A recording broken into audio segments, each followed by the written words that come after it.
Hi guys, my name is Amish Tripathi and I'm the director of the Nehru Center. The Nehru Center is the cultural wing of the Indian High Commission in the UK, and we've been in existence for many decades, and we organize wonderful events at this very auditorium, which is in Mayfair in central London.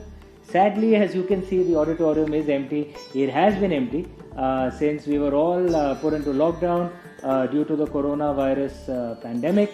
But what we Indians believe is that the other side of a crisis is an opportunity. And what we have done at the Nehru Center is moved all our events online. So now if you attend our online events, every single seat is a VIP seat. Like you get a front row at our events. No trouble of parking, no trouble of traveling all the way. And most practically all the programs that we would do, like literary discussions and dance performances, musical performances, we are doing them all on our online channels. You can register for our newsletter at our website nehrucenter.org.uk. You don't need to write them down, they will be displayed at the bottom of the screen. You can also come to our Facebook page, which is a verified page, the Nehru Center. You can follow updates on all our events on Twitter as well, the Nehru Center, that's also a verified account. Or you can come to our YouTube channel, again, the Nehru Center. We are nothing if not consistent. I hope you do come to our online channels and enjoy the events that we are putting up for you. Thank you so much for all your love and support. Namaste, Jai Hind.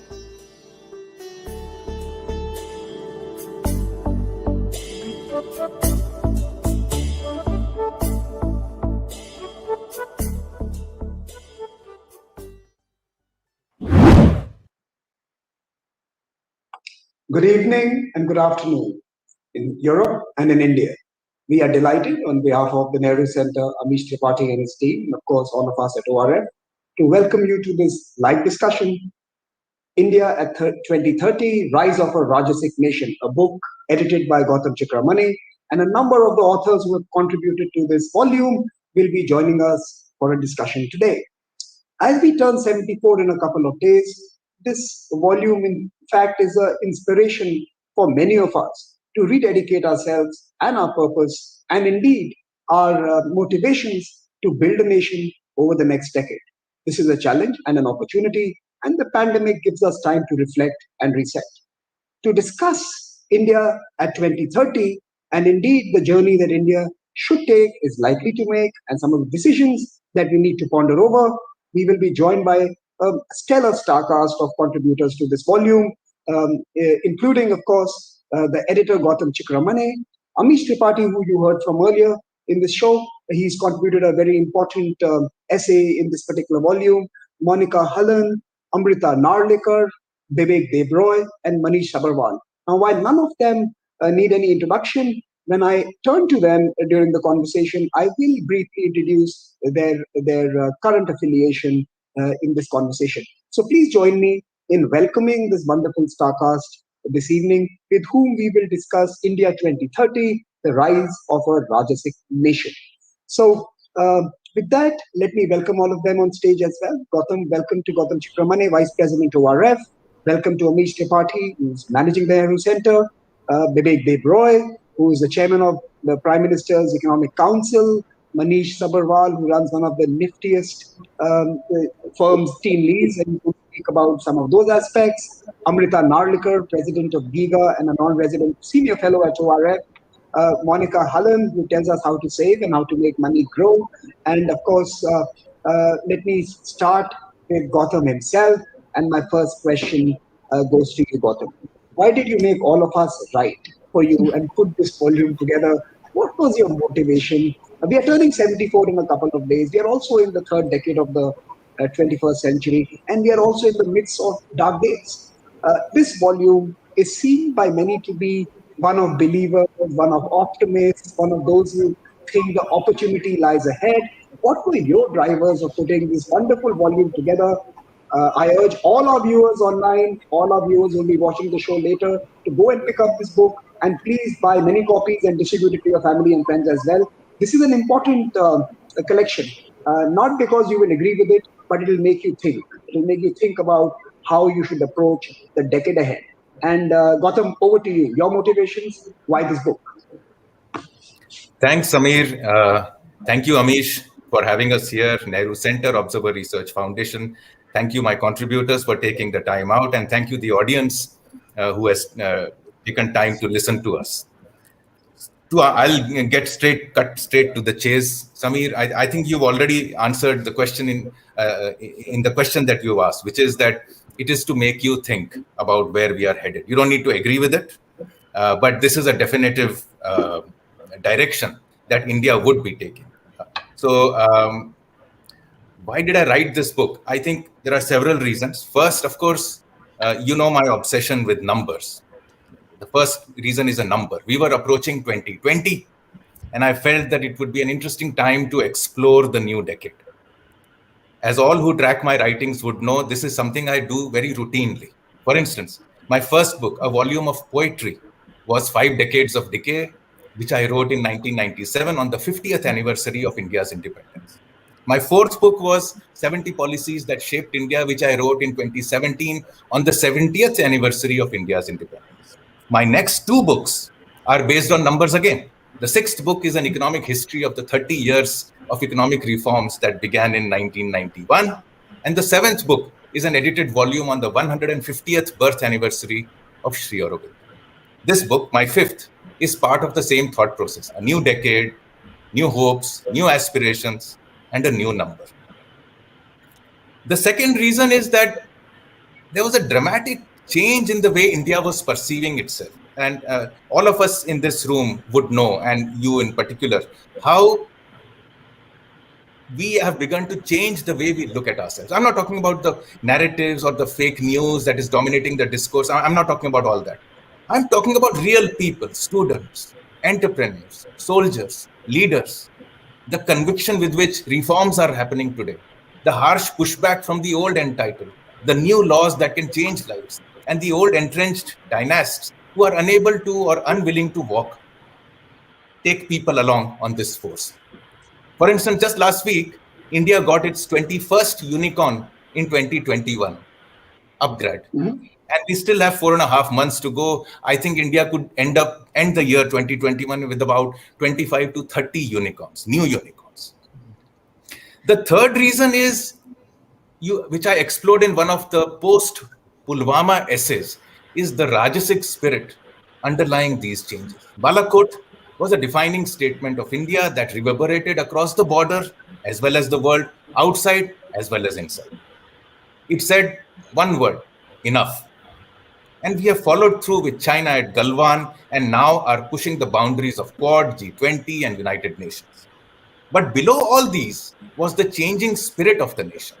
Now, how do you negotiate this knowledge of the spirit, or what is an ephemeral idea around spirituality? Something invisible, you can't see, you can't sense, you can't touch, and even sometimes often looked down upon by several of our own thought leaders, and use that knowledge to examine the country, the people, the changes. I found the answer in Sri Aurobindo, who several decades ago had analyzed this in the context of nations in his book Bande Mataram. He said, nations, like individuals, have dominant characteristic. This can be tamasic or rajasic. There has been no sattvic nation so far, he writes. This dominant characteristic of the nation is an agglomeration of the dominant characteristic of its people, its leaders, its doers, thinkers, poets, builders, filmmakers, policymakers. From there, I reached Rishi Kapil and understood how these forces of Prakriti functioned within us. Finally, I took the 3 ideas: Kapila's Sankhya's philosophy, Sri Aurobindo's application to nations, and my own view of the world, and saw an intellectual opportunity in the number to put together a volume. That's how India 2030 was born. The 19 contributors needed no convincing. Most of them are people I have grown with over the past 3 decades, first as a journalist and now as a think tank. We have explored the rise of India together. We have been participants in that rise, but through different windows. Without exception, all, I repeat, all agreed to join this project in the very first conversation. I sensed that there was something there. I didn't need to convince anybody to say, to please write for us, etc. At the first go, they were resonating with the project. Then, As all of you present here would know, I pushed the boundaries. I did not ask the contributors to analyze their sectors or in their areas of expertise. I asked them to forecast. I did not want prescriptive essays. We have enough of that in our daily lives as we track our developments of the day. I wanted predictive essays. That is, I wanted all my contributors to put all their knowledge, all their experience, all their articulation on the block. And to my surprise, again, all of them agreed. Finally, when I received the essays, I found that the essence of all resonated with the philosophical idea of the rise of India in general and expressed as a Rajasic nation in particular. None of them, by the way, has used the term or even hinted at it in their chapters. I must confess, therefore, this was a risky venture. But when I received these essays, I found resonance with the theme that had been bothering me, and hence this book. I need to make a small clarification here. The rise of a Rajasic India cannot be defined by data, even though data contributes to the theory. It cannot be hung on a person, even though people power it. That is, I must stress again, this is a hypothesis that attempts to use the tools of modern science and social science, including philosophy, to engage with the science of spirituality. In the 19 chapters, all you have looked at is change through data and anecdotes. I've simply put them together, tied them together into a single narrative, an Indian frame created and in India, created by Indians, but lost to us over the years. There is a sea of knowledge that drowns our ships of deeper expression. To understand what is happening in the world, in our countries, in our communities, organizations, families, we jump from logic to power to victimhood to social structures to virtues, values. I have attempted to provide a spiritual anchoring to these. The Sankhya principles, which Rishi Kapila had propounded or had put together, are real. You just need to engage with the science and reflect within. Once you do that, you cannot help notice how these forces are guiding our politics, our businesses, our intellectuals, our democracies, wars, peace. In a line, therefore, why I wrote this book was because I was compelled to by four ideas that were simmering and needed to get out as an intellectual catharsis. First, a number, 2020. Second, a series of analyses across fields by thought leaders like yourselves and other contributors. Third, the Sankhya philosophy of Rishi Kapil. And fourth, its application to nations by Sri Aurobindo. What I have done in this book is to take all these and apply them to a 21st century India and forecast what India in 2030 looks like. Thank you, Gautam, and thanks a lot for that explanation. And I'm sure this will intrigue many of you to go and actually pick up this book and read it.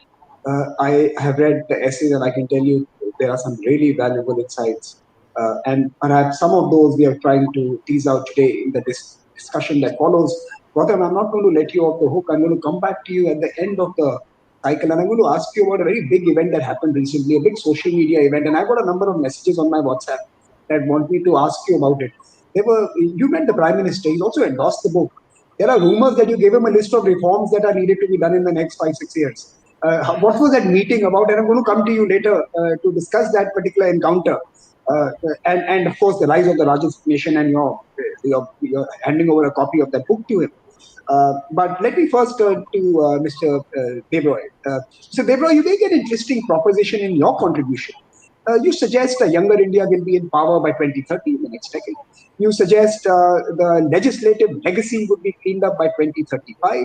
Socialism would have been rejected. A new entrepreneurial class will be driving India. And many of the constitutional pressures that hold us back would have been eased. Can you elaborate on what makes you believe this is likely to be the direction? Thank you, Samir, and thanks to Gautam for having given me the opportunity to write this essay, and thanks to Amish also for hosting this particular event. Thanks to all the other contributors for having put together a very, very rich volume. I think let me start with the comment that you made initially, Samir, that we are still in the midst of a COVID pandemic. We are still in the midst of a problem that is plaguing the entire world. We are still in the midst of a growth slowdown that had happened. Unfortunately, therefore, we tend to get fixated by what is immediate, what's in the midst of us right now. But whenever one is talking about a book like this, one tries to transcend what is the immediate trigger and look at longer term trends. It is not very different, I would say, from the SDGs, which also have a timeline of 2030. Quite patently, COVID has pushed back the timeline for the SDGs beyond 2030. But nonetheless, as trends, the SDGs remain, and exactly similarly, the trends in this book, including in my essay, also remain, although it's perfectly possible that we are no longer talking about 2030, we are probably talking about 2035, because 2 years have been taken away because of the pandemic. So far as the entrepreneurial class is concerned, entrepreneurship has been palpably blooming in India since 1991. The generation, and depends a little bit on what you mean by entrepreneur, what you mean by enterprise. The classic economist definition of being an entrepreneur is someone who takes risks. There is a generation out there which has either been born after 1991 or certainly has grown up post 1991, 1991 being when the reforms happened, and we are in the third decade. This particular generation, however you choose to define it, is much more entrepreneurial. Of course, it depends in a very diverse and heterogeneous country like India, depends on where you live.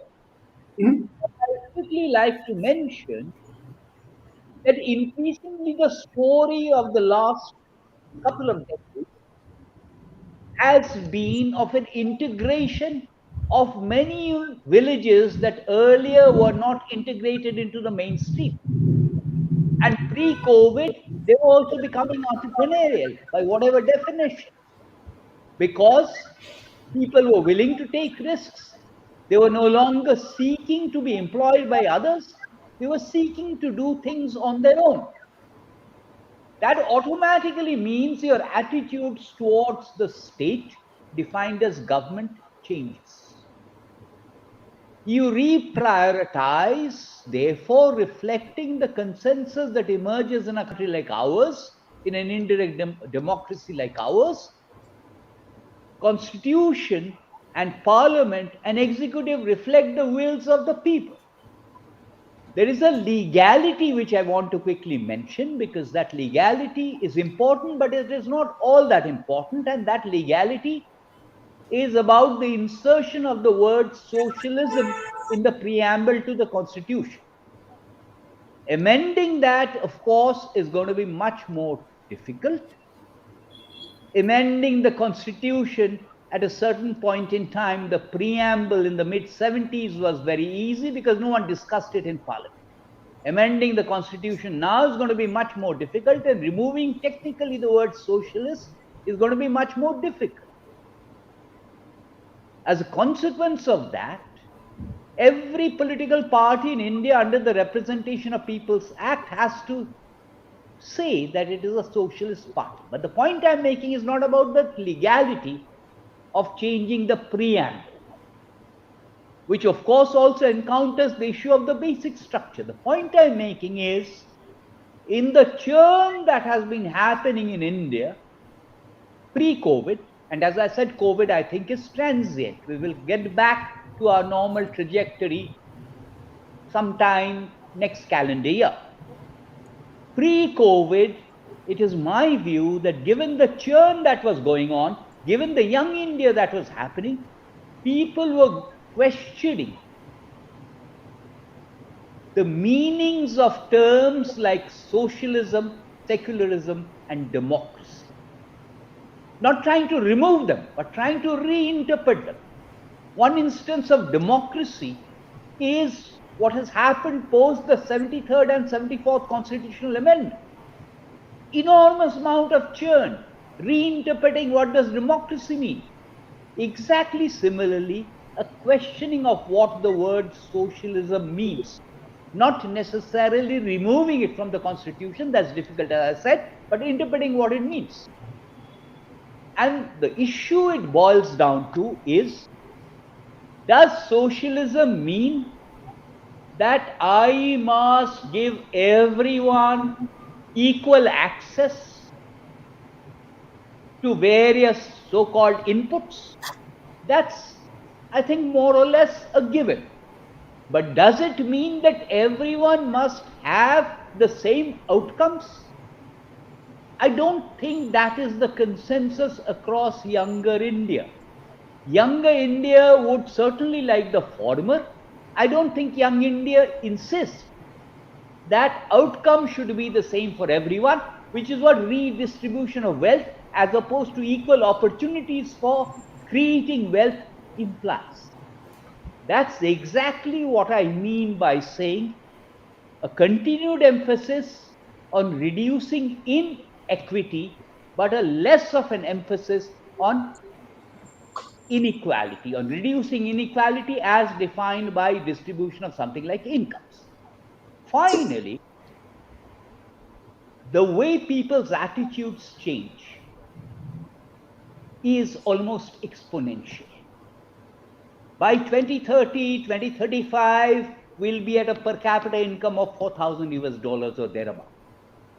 1991, we were at 300 US dollars. Of course, US dollars depends on the exchange rate.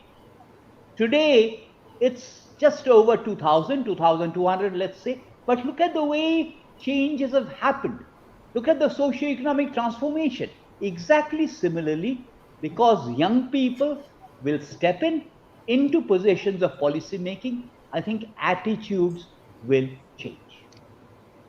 Let me ask you to perhaps elaborate another aspect, because you brought out the issue of inequality and inequity.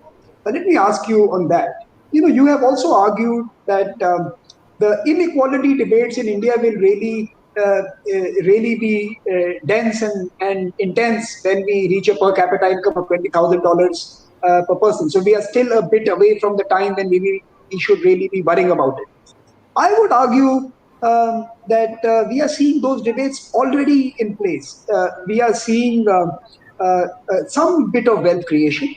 We are seeing a fair degree of wealth redistribution even today. And yet we are being enveloped by debates around inequality. Are we, in some sense, are Western debates implicating our public discussions on economics? Or do you think these are what keep our Squatteratis busy and the real India is thinking differently? In any democracy, there will always be debates. People will always argue. That's fair enough. The question is what eventually happens after the debate. It is entirely true that many of the debates in India use arguments and data even from the West.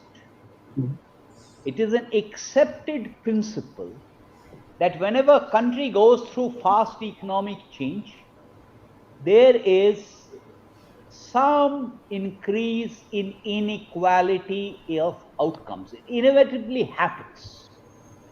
Is that necessarily bad? I don't think so.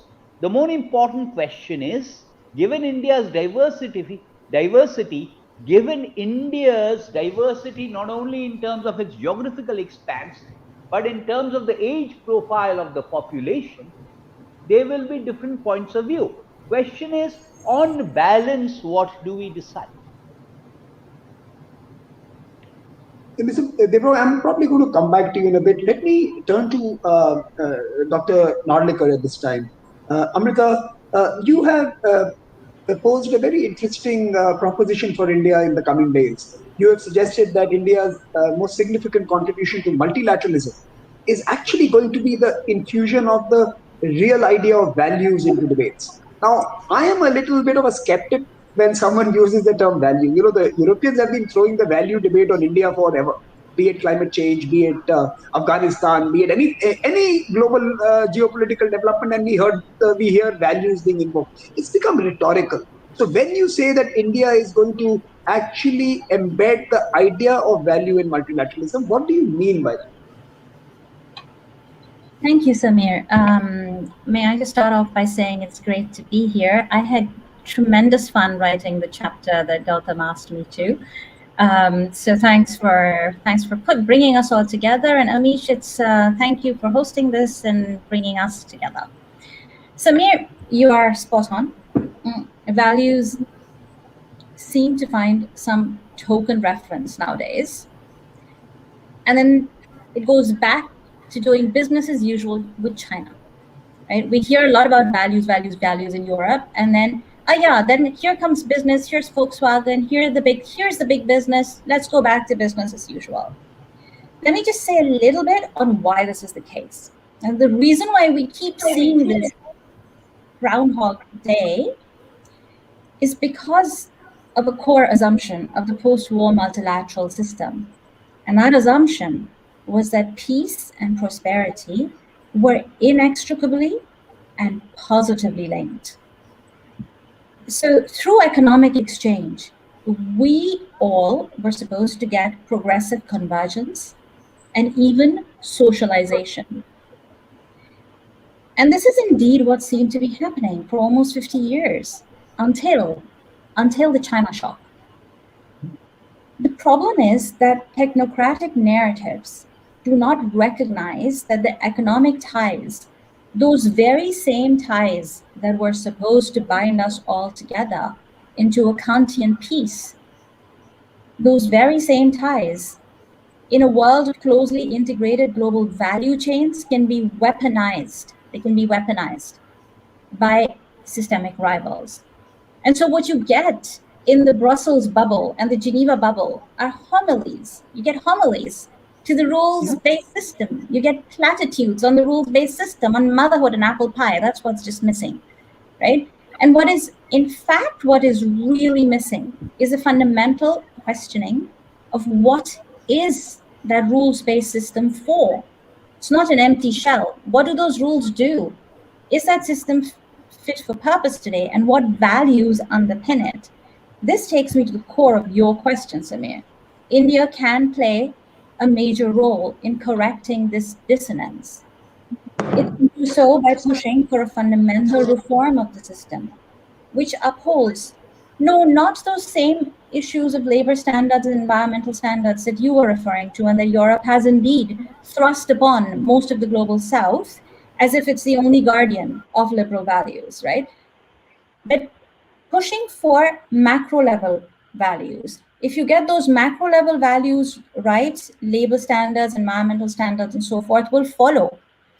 Those macro level values are democracy, pluralism, liberalism, rule of law, the values that define India as a state and are adopted in its culture as a civilization.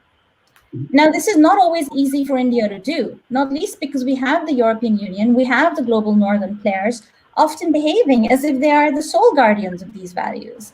And India sometimes doesn't help itself. For example, it reacts with irritation, understandably so, to this narrative, and then allows itself to get pushed into a corner with China, for heaven's sake. For example, in the World Trade Organization debates. This is deeply troubling, of course, because in fact, India is very concerned about China in terms of geopolitics and geoeconomics. And so what could India be doing, and what is it certainly capable of doing, and what the world should be hoping for India to do, is it should be distinguishing itself from China, flagging up its liberal credentials, working with allies, both from the global north and from the global south, to build a multilateralism that will be fit for purpose, which will uphold these values that India has always supported, and which will also be able to deal with a world of weaponized interdependence. Amrita, you also make a political point in your essay, nationalism, around nationalism. You say that by 2030, we will see a healthy and confident Indian nationalism that has finally ensured that its Hindu majority is no longer marginalized while ensuring space for its large and small minorities to flourish on equal terms with the majority. In other words, you see in your essay unity.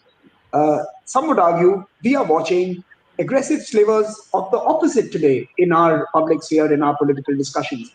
What gives you confidence that your formulation for the future is likely to hold true?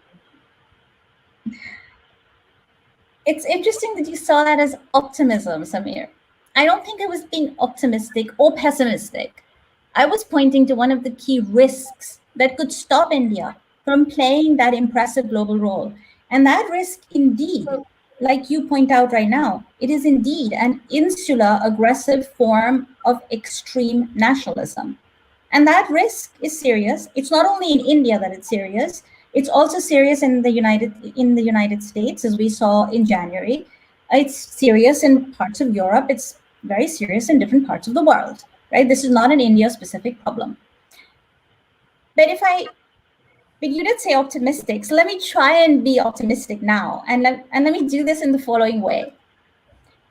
There are some powerful unifying forces across different religious traditions in India, be it the Bhakti movement, be it Sufism, so on and so forth. And we have seen Hinduism being attacked frequently in recent years by what Gautam talks about in his book as the woke folks. And here it's really important to remember that Hinduism also has some remarkably liberal traditions, which should be asserted and can be made active use of. So, for example, the idea of Atmavat Sarva Bhuteshu Yah Pashyati Sah Panditaha. He who looks upon the world, upon all creatures as he looks upon himself, he is the truly wise one. Now, that's a variant of liberalism that is more liberal than many Western philosophers would accept. It offers a worldview that is not anthropocentric. Mr. Debroy was talking about the pandemic, right? And one of the lessons that we can all take away from the pandemic is nature needs to be respected. And here's a culture, here are Hindu traditions which are telling us that we have a vision of human rights that are not human only, right? These are very powerful traditions. And if our leaders and our people were to work with these wonderful traditions, we would indeed have a polity where all Indians can be proud of their nation. So, Amrita, just to clarify, I don't think you were being optimistic. In some of my own writings, have clearly outlined that our pluralism and secularism is not through a constitution, but through a lived reality of multiple thousands of years. So, this has been honed into our existence. It is not something that is acquired through a legislation. But we can have a debate on that at another forum. But this is very interesting, Amrita. Values as well as a plural nationalism that is likely to perhaps find space in the future. Manish, you are the jobs man. You are the one who's going to give jobs to everyone. We have this thriving, young, aspirational demographic, the woke folks, as Manish calls it, as Gautam calls it, the post 1991 generation, as Mr. Debroy outlined in his interventions. We will. Your premise seems to be that India is going to see a real rise, a radical rise in productivity, not only of firms and institutions, but also of people. And you suggest that it is not jobs that's the problem, but wages that is the challenge. And perhaps embedded in that, in your assertions, is a very direct suggestion on the formalization of employment processes. Now, how do you tie this up in terms of radical rise in productivity and, of course, accompanying wages, but yet jobs for all or opportunities for all? How do they square up? See, unemployment has been between 4 and 9% since 1947. That is because of three painful or shameful labor shock absorbers, if you want to call them. 42% of our labor force works in agriculture. It only generates 14-15% of GDP. 50% of our labor is self-employed. It's not self-employed, it's self-exploiting. And labor force participation, particularly among women, has declined. So by any Western standard, which is what some of the lens people look at, our unemployment is been fine for many years. But the problem is poverty. And so employed poverty is a really different problem than unemployment. And employed poverty, and only the poor rich can afford to be unemployed. So I say that the wages problem has come from this low productivity regions, low productivity sectors, low productivity firms, and low productivity individuals. I live in Karnataka. My parents live in UP. Both states have the same GDP. We do it with 1/4 the number of people. So clearly, regions is a problem. Firms, we know that there's a 25 times difference in productivity between the biggest and smallest manufacturing firms in India. Obviously, sectors, IT is a rounding error. It's only 0.8% of India's labor force writes code, but it generates 8% of GDP. And obviously, individuals, a kid the same age with exactly the same job description, I would pay 4 times difference in salary. So even today, so I would submit that if you think the problem is jobs, you'll throw money from helicopters, you'll mandate a 3-day work week, you'll take away people's shovels and give them spoons to dig with, because you don't really care about productivity, which is what the solution has been for decades.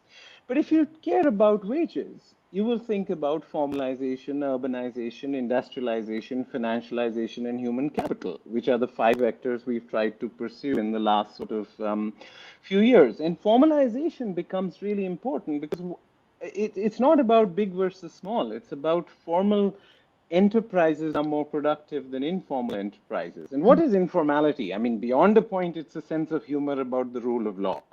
If you want to have a sense of humor, how the law is written, interpreted, practiced, and enforced, this is how India works. I mean, we have to move from deals to rules. So I would submit formalization of our enterprises, individual sectors that we have undertaken quite painfully. There has been short-term pain for long-term gain. Is absolutely a down payment we have made, and we will see the benefits by 2030. Manish, can I just ask you a second part to that formalization challenge? Increasingly, we are seeing that the attributes of formalization is what the world is focusing on. So social protection, basic income, insurances, direct benefit transfers, the right to life and lifeline existence is guaranteed through certain provisions, and opportunities and entrepreneurship takes you to the next stage of engagement with the economic sector. Should India and Indian government be focusing on delivering the attributes, or do we want to go back to the formal economy, formal employment ideals that were defined in the 60s and 70s, and Mr. Debroy knows about them? So should we be embracing the gig structures that already exist and providing attributes of formality on it, or should we really be working to create those formal structures that you suggest? I mean, I really take the perspective not of formal employees, but formal employers, right? India has 63 million enterprises, 12 million don't have an office, 12 million work from home, only 12 million pay GST. There are only 22,500 companies in India with a paid up capital of more than $1.5 million. Now, this is not cultural. I mean, informality is not something we love. The regulatory cholesterol, the 67,000 compliances, the 6,700 filings. I mean, Gautam and one of my colleagues, Rishi, have done a lot of work on this. I mean, traditionally, Indian entrepreneurs concluded that the benefits of formality were lower than the costs of formality. And therefore, you had that much informality. I think with GST, with a lot of new changes, I think many entrepreneurs are concluding that the benefits of formality are starting to approach are starting to be higher than the costs of formality. And I think that formality super cycle, we need a lot more regulatory cholesterol reduction, which we're working on. But I think that formalization super cycle is the compounding which just never happened after independence, because either the excessive regulatory cholesterol created a sense of humor about the law, or just the the 1955 Avadi resolution just kneecapped entrepreneurs, handicapped capital markets, and just basically our labor got handicapped without capital and our capital got handicapped without labor. So I just say that, the formalization, you can frame it from the perspective of employees, but I at least have been framing it from the perspective of employers. Okay. So you also mentioned the term regulatory cholesterol, again a favorite of yours, and Gautam invokes it many times. Your essay suggests that by 2030 we would have reduced or eliminated it. What gives you hope? Well, because there are only three interventions a government can do: fiscal policy, monetary policy, and structural. If fiscal deficits could make countries rich, then no country would be poor. So we're running out of that. Monetary policy is sort of, at least in my mind, it's a placebo or a painkiller, or maybe not even that in the long run. I think we have now tried a lot of fiscal and monetary policy. And so we've now reached the conclusion that formalization, urbanization, industrialization, financialization, and human capital are all that work. And an important element and thread running through all of them, which now most state chief ministers, many central government ministries recognize, that maybe this regulatory cholesterol got excessive. And it's frankly the lowest hanging fruit in reform, right? I mean, you have capacity building reforms which take time, you have institutional reforms which take even longer. But flick of pen reforms is really what regulatory cholesterol is about. And I think there's 67,500 flick of pen reforms just waiting for a pen to be flicked. And I think there is appetite about it. And I think there's enough consensus around it too. I'll come to Mr. Debroy on the flick of the pen reforms Manish is referring to, and I would like to know what's the possibility of the pen flicking more often in the coming decade in India to unleash the power of the entrepreneurial class that you described, Mr. Debroy. A quick intervention for you before I turn to Monika. Well, I think you should have turned to Monika first, but in any case, before the quick intervention, in terms of expectations on the part of the government, expectations on the part of the government are either, particularly union government, they're either on the tax side or they're on the expenditure side. One of the things that's clearly happening, we may have complaints about GST, what's happening to the direct tax code, but so far as the direction is concerned, both on expenditure and on taxes, by 2030, including devolution, union to state, it should be stable. It should stabilize. So therefore, expectations on the part of the government will cease to be fiscal. They will therefore perforce become what Manish just referred to as structure. Now, those compliances that Manish mentioned, the figures, they're primarily about labor. And much of the regulatory cholesterol that one is talking about is about factor markets, which are primarily and sometimes exclusively in the domain of the states under the 7th schedule. What I think will happen, or at least the pressures will mount for it to happen, is a revamping of the 7th schedule. Despite the kind of discussions and debates they alluded to, which will continue to happen, I'm optimistic that at some point we will have a consensus that we need to decentralize, we need to decide which layer of government, not just government per se. And this is a trend that will begin to be accentuated once we are beyond this temporary slowdown.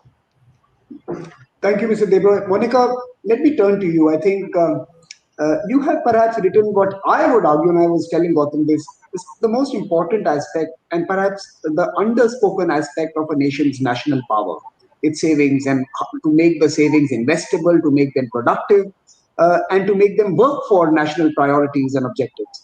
And in that sense, you point out that the saving banks in our phones will become the investment bank of the 2020s.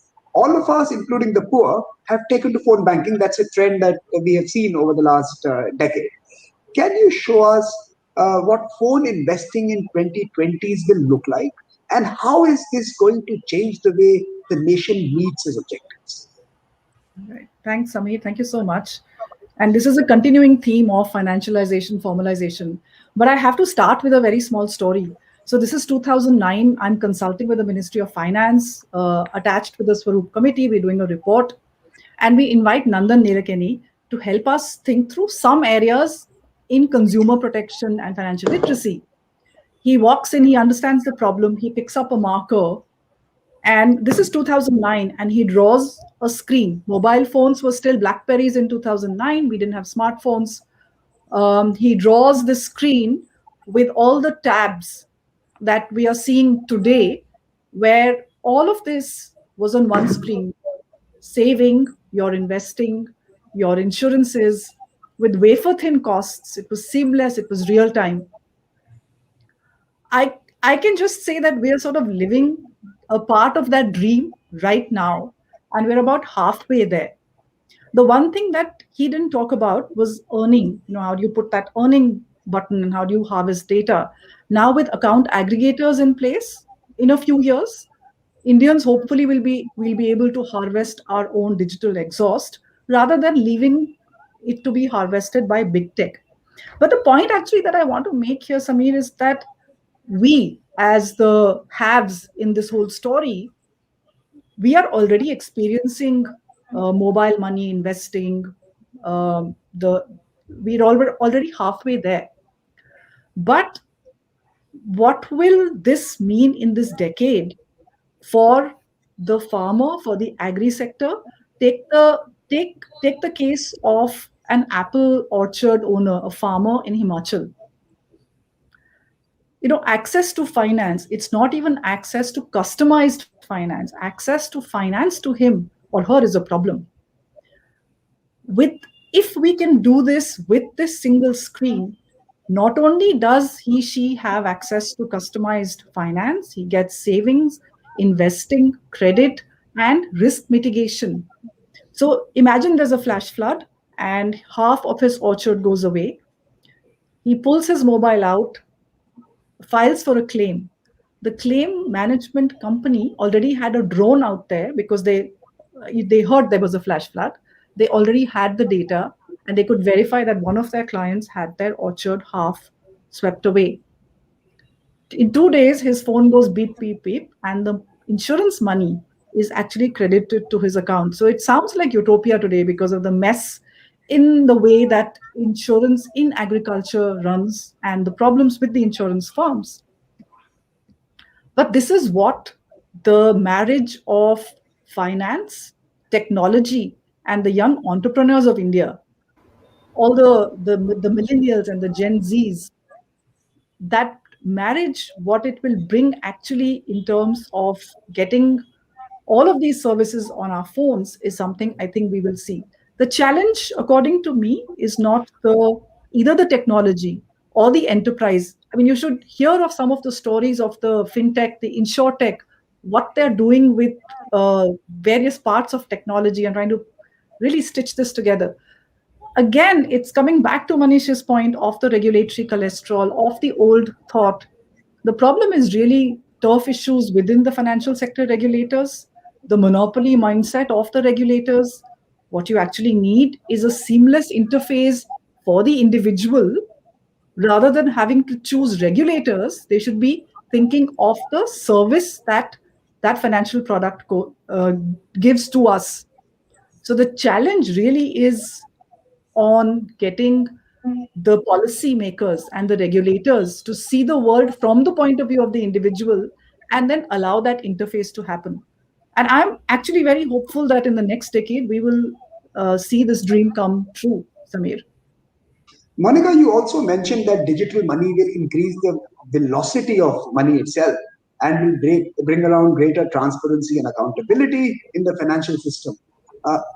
Why do you arrive at this conclusion? You see these number of new service providers crop up, and you perhaps could also reach a situation of a regulatory mess or incoherence when you have multiple small service providers giving you part of the service that you require. Why do you believe that first it's faster money and second it is more accountable? Right. So, Samir, before actually I get to this whole digital money and what it's doing, I want to just quickly mark this journey, this incredible journey that India has had, which has happened over the last decade, which we are taking for granted. We're actually complaining of a possible regulatory mess, of possible too many competing services on our phone to trundle money around. But I just look at, I mean, we know this example, a security guard in Mumbai trying to send his money to his village in Bihar 10 years ago. It would have taken him half a day of leave to go to the post office or bank. 5% would have been the cost.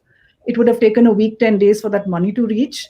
Some amount of appreciation money might have to be given to the person delivering, the postman or whoever.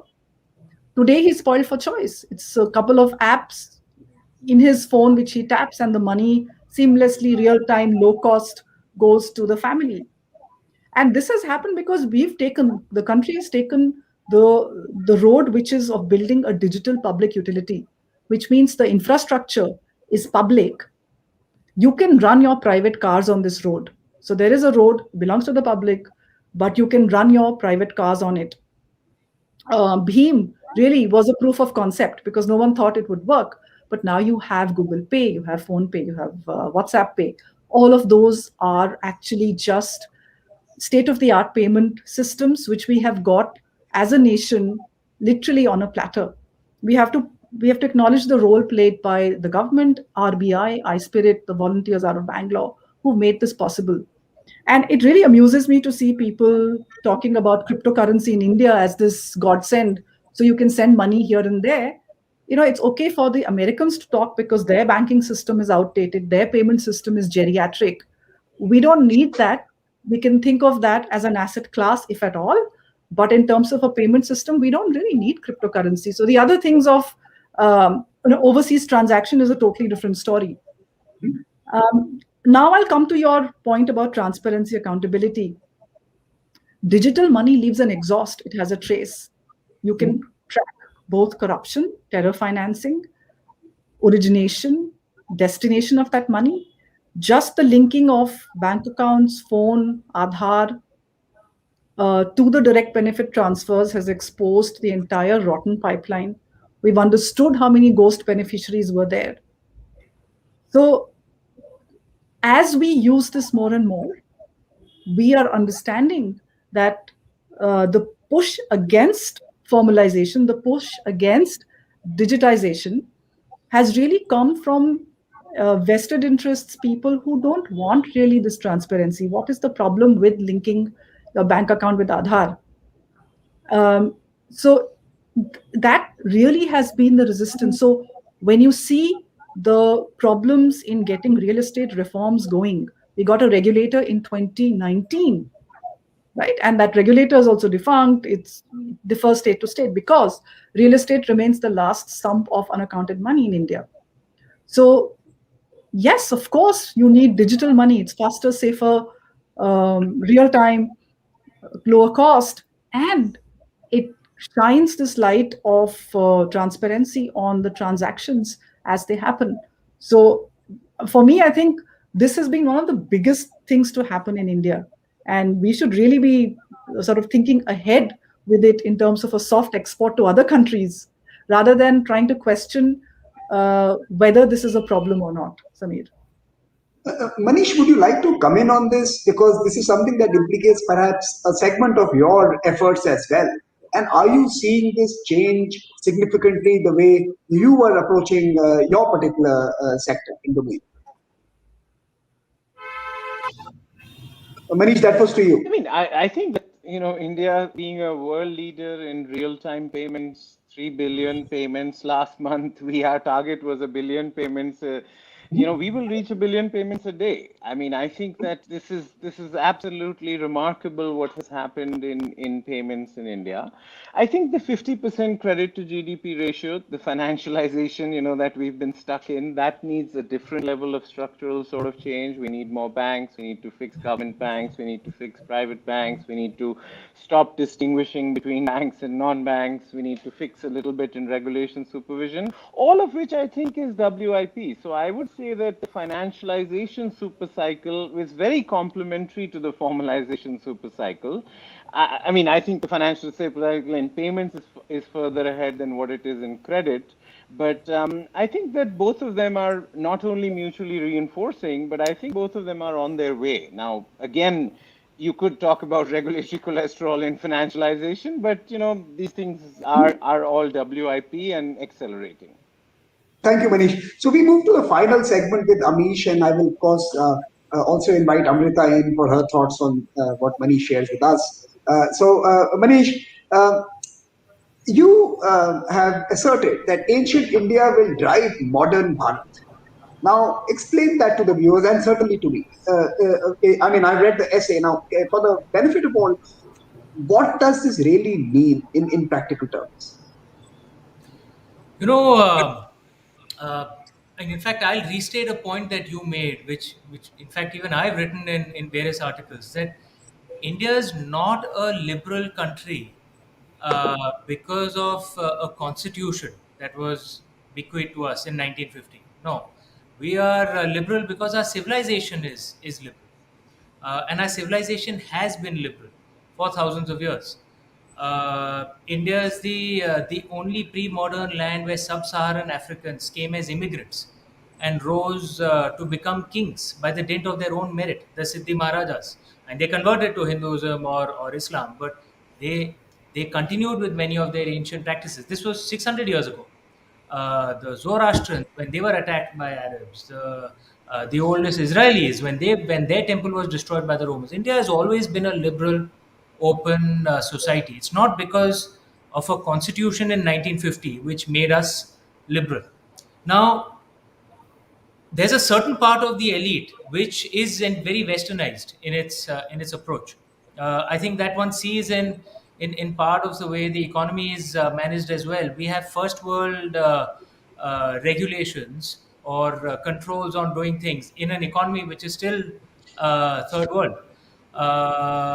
First world labor regulations, which what in effect does is reduces unemployment because our there is a segment of our elite which actually believes they're living in New York or London, and which actually is where many of the dissonances emerge.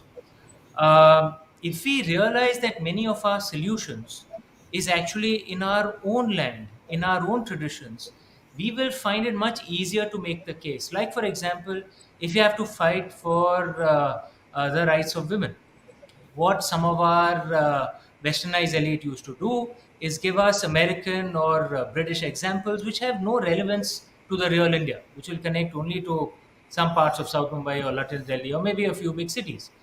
But if you make the same case by using our ancient traditions, the Rig Veda, our most ancient scripture, has hymns written by women rishikas. We had the equivalent of women prophets and messiahs. There's no other culture I'm aware of which had that, right? If you use that example, then the real India will listen to you a lot more. If you want to speak of LGBT rights rather than using European examples, which again have no connect to the real India, you can use the words of Lord Ram from Ramcharitmanas. For transgender rights, you can use the example of the founder of the Chandravanshi line of rulers. Lord Krishna was a Chandravanshi. The founder was a transgender, Ila, right? You use examples like this, it will connect to the real India a lot more. So what I mean is that the elite may not, the part of the westernized elite may not change its view, but the real India will rise and start pushing its view in any case. And I think that the way our ancient traditions are, uh, we can have, we can mitigate against um, the risk of the excesses of liberalism. The Western world is really showing to us what the problems with that is. You of course want women's rights. You of course want LGBT rights. You of course want minorities' rights, but you don't want the breakdown of family, the breakdown of community structures, the breakdown of traditions that you have in the West. And we can see the epidemic of loneliness. We can see the chaos in their society, in Western societies. It's the first time that I'm actually living in a Western society. I've traveled a lot abroad, but I've always lived in India. And in many cases, I have to admit, I'm actually worried about Western society. uh, and the problems that have emerged due to the breakdown of family, of traditions, of community. Can we have both? Can we have liberalism and a strong family community structure? Ancient India actually makes that apparently impossible, uh, balance. Ancient India makes it possible. Our ancestors did it. We can do it again. What I found interesting is that you also suggest that India in the 2020s, in the next decade, will excavate into our deeper selves and seek solutions to domestic and world problems there. Of course, I can immediately connect with climate change as being one of the world problems which require us to look deeper into our own histories. But you also suggest that this process of looking inwards for discovering pathways is also India's source of soft power. Can you elaborate on that? Look, it's like this. I will speak of climate change as well, on this. But I think one of the key strengths of India, which most other countries in the world don't have because of a tide of history of the last 2000 years. Look, India is the only pre Bronze Age civilization that is still alive. Every other pre Bronze Age civilization has been wiped out, most of them violently, right? What does that imply? It means that India, at its core, does not believe that there is only one truth, which, if you don't believe in, you will burn in hell for eternity. We, at a fundamental level, we actually don't believe in that. And that's what opens the path for liberalism. Most other countries in the world, because of a tide of history of the last 2000 years, believe that there is only one truth. Even the liberals, the so-called anti-religious liberals in the West, also actually come from the concept of one truth, right? That their position of liberalism is true liberalism, and the rest of us, pagans, heathens, whatever they want to call us, third world, we have to fall in line with their version of liberalism. How's that different from extremism? That's not liberalism, so if someone will say that you have to that accepting transgender rights means I'm using a silly example, but accepting transgender rights means I have to declare my pronouns, which, why, that's a limitation of your English language. It's not so in Sanskrit is the only ancient language which actually had a third gender, right? It's there. Even Western liberalism still comes from a one truth paradigm, and one truth by its very nature has extremism in its DNA, because they simply cannot accept that someone else has a right to their truth, right? uh, you see that in Western media, for example, they just believe that their approach to liberal democracy is the approach, and they will make rankings and judge everyone else, and if we don't follow their rankings, then we have to be sent to purgatory or hell or whatever. It's actually the same one truth concepts, just has a liberal veneer on it. India does not follow that, and so India can perhaps actually maybe evangelize is a very loaded word, but may perhaps market what true liberalism can be, which brings me into to climate change. Look, the way I see it, this is of course a burning issue, right? But climate change has got into that same one truth paradigm, that those who believe in climate change actually want to look down on those who don't believe in climate change, and they will judge them, and how dare you not believe in what I'm saying is the truth, right? That's not the way you make allies. That's not the way you can get things done, right? uh, all that you do with that is create opposition, right? And you will have to move either into a blasphemy paradigm or a, that's not going to work. But if you go with the Indian approach, like our way of the way we approach climate change, and India is the only country, from what I had read in the briefing, the only country which has actually met its Paris Paris goals. close to meeting its Paris goals. We in effect have a carbon tax on petrol. Many Western countries don't have it, right? There are many who see that as an unfair tax. I see it as a carbon tax. It's disincentivizing petrol and diesel. Good. We should incentivize more cleaner fuels. Uh, we are a culture which sees nature as a goddess to be worshipped. not as a resource to be exploited.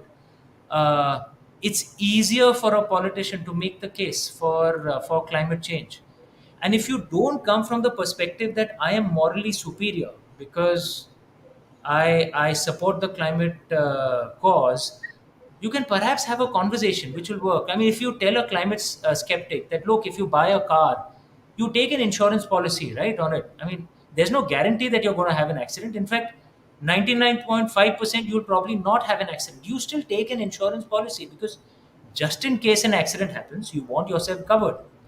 It's the same thing with climate change, right? Maybe the scientists are right, maybe the scientists are wrong, maybe the probability is not more than 50%, but just in case they are right, the cost to all of us, not just in terms of money, in terms of sheer lives, are so high. Shouldn't we take an insurance policy? Things that can be done for a reasonable cost. Now, this kind of space for debating opens up when you don't see yourself as morally superior just because you hold a point of view. That is the key, I think, secret sauce that India brings to the table. We don't believe in one truth. We don't believe in moral superiority, moral inferiority. We don't have those concepts. Thanks, Amish. I think that's a very interesting proposition. The India way could actually be where the world meets in its disagreements. Amrita, the Indian soft power proposition in the world today, sitting in Hamburg, the beautiful city of Hamburg, how is that engaged with today in that part of the world?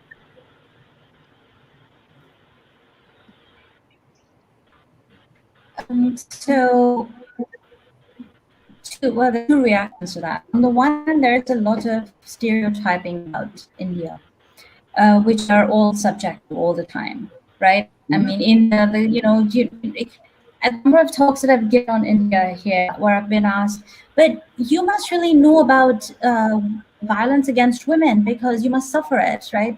And so what is it like in India? Well, actually, I'm not a specialist on gender violence. Right. And so I react against that stereotyping. And that is deeply frustrating. And this is true in Europe, it's true in a lot of different countries. I'll add to the other side, which I think we need to be making more of, is some of our universalism, right? And so I see the point about the India way, but that I don't want us to go down that rabbit hole of the Asian way. Right? Because there are things in the India way which are genuinely universal about humankind and all creatures, right? And so, for example, and I think and my Indian politicians can make more of this domestically and internationally. That takes me to the issue of alliances, coalitions, partners, friends, right? And so, for example, RCEP, India has done, India stayed out of it. It got a lot of criticism. My view on this is it was smart to stay out of RCEP, right? Very smart. But we can't just stop there. We need to be making closer trade agreements, which are not, which allow us to bring close, shorter supply chains with allies that we can trust in strategic products. Now, to build that, we need to go beyond that very narrow labor standards, environmental standard debates, and talk about more universal values, right? So let's use some of our ancient values to really appeal to friends and allies. Thanks, Amrita. I want to quickly bring in Gautam to have the final word in this particular discussion. We've had fantastic 75 minutes of conversations this evening. But Gautam, perhaps you can respond to my question that I posed to you at the beginning of the discussion, and perhaps also comment on what you heard from all your fabulous authors this evening. So Gautam, you have the final word, and then I'll hand it to Amish to close, because he's actually wearing two hats today. He's a speaker, but he's also the host. So he will have the final word this evening. But Gautam, over to you first for your thoughts as we close this discussion. Yeah, so I was, of course, listening very carefully, and I think there are at least 5 papers and maybe a book that can come out of just this 75 minutes that you gave us. I think it's a rethink of the way we look at ourselves, and through us, the world. Whenever I travel abroad, whenever bookshelves is my natural habitat. I go buy books, and you have entire shelves on China, the China way, the red, the party, the economy, how China will take over US. The whole shelf is full of China. And when you look for an Indian book, I mean, somewhere at the corner, it lies among the lower shelves. Last 3 years, I've been noticing, and all of us are here are global travelers. You would have noticed, as I certainly have, that the India books are rising in the shelves. They are making a space for themselves. So I believe these Indian ideas, I think the world wants to know what India is all about in all its. There is, by the way, this whole thing about the idea of India, I disagree with. I think there are 1.3 billion ideas of India. And I find it very silly to say that, okay, here's the definitive book and this is India. Or even I would critique myself, India 2030, here it is and go for it. I mean, let's be humble about it. These are some of the ideas written by leaders, 6 of whom are sitting here. But there could be an alternative reality and which will be equally cogent, equally powerful. So I think the first thing is that in terms of the ideas, I can see India moving forward. Second thing, and it came out from some discussions here, is that, India is going to be the world's third largest economy within this decade. Do we really want to follow? This is an open question, and I think we need to discuss this. I think Bibek and Manish particularly. Do we need to follow Basel norms for a banking sector that has not seen any major implosion, like the 2008 crisis or the earlier banking scam? There have been so many banks that have gone out of business. India's banking structure is fairly robust. Do we need to import these norms, these thoughts, these ideas from failing institutions? Do we need to increase our footprint and influence those changes? I don't know. So as the world's so far we've been acceptors or takers of all these issues. Whatever the West said, we followed. But as a third largest economy, I think we owe it to ourselves, we owe it to our country to redefine certain norms. Amrita mentioned WTO, Amish talked about cultural engagements, Monika talked about money. We are certainly on the cutting edge, but somehow we are again there. We seem to be takers rather than enactors of new things. Look at LIBOR. Do our interest rates or the global interest rates need to be benchmarked to LIBOR? I could go on. The gold. We are the world's largest gold consumers, and our carat, the way gold is measured abroad. Are we ready to accept this anymore as the world's third largest economy? That is one stream of thought that came to me. And I think the answers, I don't want to get into a sectoral discussion here because my premise is more philosophical and spiritual. I think the young India that's coming up, youth has its power. Youth is generally more Rajasic. Youth gives you a natural advantage. So we keep talking about demographic dividend, demographic benefit, demographic growth, etc. It's true. We just need to harness that. For instance, in what Manish said about our regulatory cholesterol, just harness those energies rather than smothering them. He talked about productivity. I mean, our agriculture is among the lowest in the world.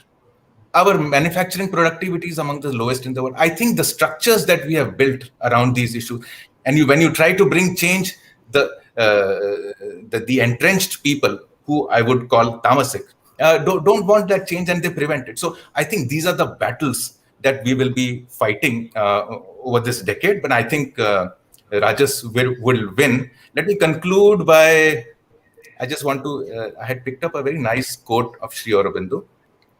There has been I mentioned this earlier, that there has been no nation, according to Sri Aurobindo, which has had which is a Sattvic nation. But I think in the evolution of nations, India could have that chance. And here's what Sri Aurobindo says. A Sattvic India, therefore, remains the objective. But we will have to pass through a Rajasic India to get there. I think that Rajas is a necessary step towards sattva. And I think that the way we are handling our rajas is more in tune with sattvic principles of peace, of equality, rather than the tamasic principles of grab, consume, devour. And to me, at this moment, despite all the noise outside, I think India seems to be on the right track. And my sense is the forecasts, the 20 forecasts in India 2030 are going to come true. Thanks, Samir. Thank you, Gautam. Thank you, Gautam, for those thoughts. Let me thank Mr. Debroy, Monika, Amrita, and Manish for their contributions, and hand it to our host, Amish Tripathi, who will have the final word. Amish, over to you. Thanks, Samir. Thanks for hosting a wonderful conversation with truly a stellar star cast of thinkers, and unfortunately, I was also added to it. It's a wonderful discussion, and I think what Gautam said at the end, that yes, there are many ideas of India. We are a culture of an entire library, not just one book. And may all those ideas prosper. If one has to kind of distill Indian thought into one word, perhaps the word that can aspire to capture it is balance, right? That not so violent that you cause chaos, but not so non-violent that you can't defend yourself.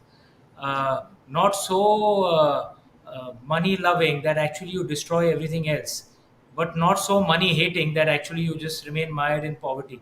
We have to try and aspire for that balance in every aspect.